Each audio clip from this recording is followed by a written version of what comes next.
नमस्कार, आप सभी का स्वागत है लीगल लॉ में। मैं आदित्य राज। सुप्रीम कोर्ट ने 20 मई 2025 को सिविल जज यानी जूनियर डिवीजन की भर्ती के लिए एक महत्वपूर्ण फैसला सुनाया था, जिसमें यह अनिवार्य किया गया कि उम्मीदवारों को जज बनने के लिए कम से कम 3 वर्षों तक वकील के रूप में प्रैक्टिस करनी होगी। यह फैसला देश की निचली अदालत में जजों की नियुक्ति प्रक्रिया को और सख्त करने की दिशा में एक कदम था। आज हम जानेंगे कि इस फैसले को सरल में समझेंगे, इसके कारणों, प्रभावों और इससे जुड़ी विवादों पर हम चर्चा करेंगे। पहले सिविल जज जूनियर डिवीजन की भर्ती के लिए लॉ ग्रेजुएट सीधे सेवा परीक्षा दे सकते थे, भले इनकी कोई प्रैक्टिस का अनुभव ना हो। लेकिन सुप्रीम कोर्ट ने अपने फैसले में कहा है कि अब यह जरूरी होगा कि उम्मीदवार को कम से कम 3 साल तक किसी कोर्ट में वकील के रूप में प्रैक्टिस की हो। ये नियम केवल नई भर्ती प्रक्रिया पर लागू होगी, यानी जो भर्ती प्रक्रिया पहले से चल रहा है उन पर इसका असर नहीं होगा। कोर्ट ने यह फैसला इसलिए लिया है क्योंकि उनका मानना है कि बिना प्रैक्टिस के जज बनने वाले उम्मीदवारों में अनुभव की कमी के कारण कई समस्या देखी गई। कोर्ट का कहना है कि वकील के रूप में प्रैक्टिस करने से उम्मीदवार को कानूनी प्रक्रियाओं, कोर्ट की कार्य प्रणाली और व्यवहारिक ज्ञान को बेहतर समझ होती है, जो एक जज के लिए बहुत जरूरी है। फैसले के पीछे का तर्क। सुप्रीम कोर्ट ने अपने फैसले में कई कारण गिनाए। सबसे पहले कोर्ट ने माना कि निचली अदालत देश की न्यायिक प्रणाली की नींव है। ये अदालतें आम लोगों के लिए न्याय की पहली द्वार होती है। अगर इन अदालतों में जजों का प्रदर्शन कमजोर होगा तो पूरे न्यायिक सिस्टम पर असर पड़ेगा। कोर्ट ने यह भी कहा कि वकीलों के रूप में प्रैक्टिस करने से उम्मीदवार को वास्तविक दुनिया के केसों को समझने और कानूनी जटिलताओं से निपटने का अनुभव मिलता है। यह अनुभव जज के रूप में निष्पक्ष और त्वरित फैसले देने में मदद करता है। कोर्ट ने यह भी नोट किया कि कई बार बिना अनुभव वाले जजों के फैसले उच्च न्यायालयों में पलट दिए जाते हैं, जिससे न्यायिक प्रक्रिया में देरी होती है और लोगों में भरोसा कम होता है। फैसले का प्रभाव।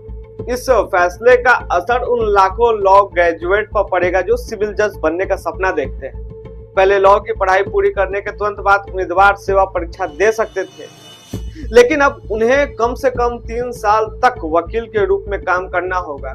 इससे उनके कैरियर के शुरुआत में कुछ देरी हो सकती है।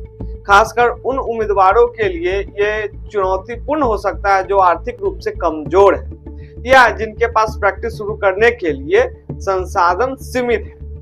ग्रामीण क्षेत्र के उम्मीदवारों और महिलाओं के लिए भी यह नियम मुश्किल खड़ा कर सकता है, क्योंकि वकील के रूप में प्रैक्टिस शुरू करना और 3 साल तक इसे जारी रखना आसान नहीं होगा। इस पर विवाद और पुनर्विचार याचिका।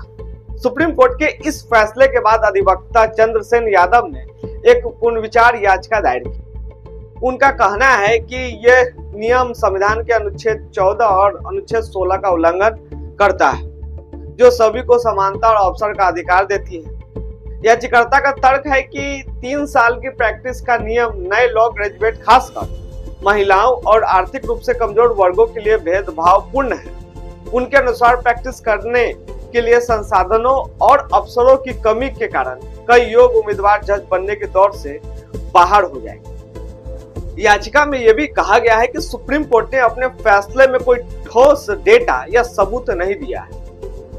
बिना प्रैक्टिस वाले जज खराब प्रदर्शन करते हैं या नहीं। याचिकाकर्ता ने मांग की है कि अगर यह नियम लागू करना ही है तो इसे 2027 से लागू किया जाए, मौजूदा उम्मीदवारों को तैयारी के लिए पर्याप्त समय मिल सके।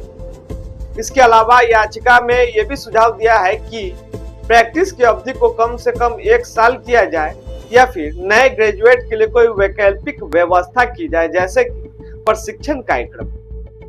यह फैसला निश्चित रूप से भारत की न्यायिक प्रणाली में एक बड़ा बदलाव लाएगा। हालांकि यह देखना बाकी है कि सुप्रीम कोर्ट पुनर्विचार याचिका पर क्या फैसला लेता है। अगर कोर्ट इस नियम को बरकरार रखता है तो राज्य सरकार और हाई कोर्ट्स को अपने भर्ती प्रक्रिया में बदलाव करने होंगे। साथ ही लॉ कॉलेज और बार काउंसिल को भी नए ग्रेजुएट्स को प्रैक्टिस के लिए तैयार करने के लिए नए कार्यक्रम शुरू करने पड़ सकते हैं। लेकिन इसे लागू करने में सभी पक्षों का हित को ध्यान रखना जरूरी होगा। हमारा खबर यही समाप्त होता है। फिर भी किसी तरह की कोई बात, कोई शिकायत हो, आप कमेंट कर सकते हैं। आपको जवाब देने की पुरजोर कोशिश की जाएगी। तब तक के लिए बहुत बहुत धन्यवाद।